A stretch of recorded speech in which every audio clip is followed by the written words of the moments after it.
Après des consultations locales et régionales, le dialogue devient national.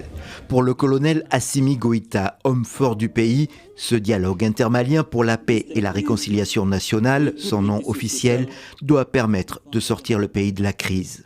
Nous avons décidé que les Maliens se retrouvent entre eux, sans intermédiaire, pour dessiner une nouvelle architecture de la paix.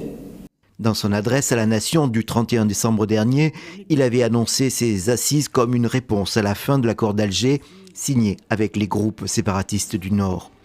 Les groupes armés en sont exclus, mais le comité de pilotage n'écarte pas l'ouverture des négociations. Je pense que, en ma qualité de membre de ce comité, nous avons travaillé à ce que le terme de référence soit le plus inclusif possible, qui n'exclut personne. Néanmoins, de nombreux partis politiques n'ont pas répondu à l'invitation. La suspension des activités des partis et organisations de la société civile, imposée en avril, n'a rien fait pour les inciter à venir.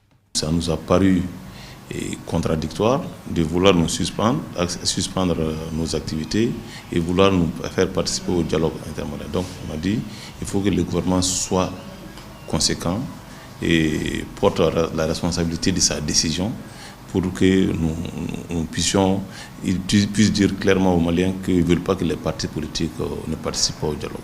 D'autres partis, ou du moins des hommes politiques, sont là. C'est le cas de Baber Gano, secrétaire général du Rassemblement pour le Mali, alors qu'une partie de son mouvement est contre.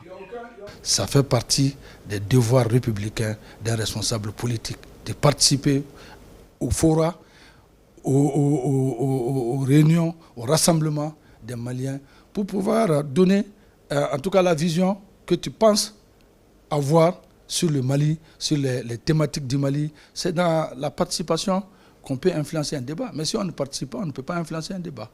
Les travaux se poursuivront jusqu'à samedi. On ignore quel sera le sort du compte rendu. Dans les rencontres précédentes, les conclusions appelaient à la prolongation de la période de transition.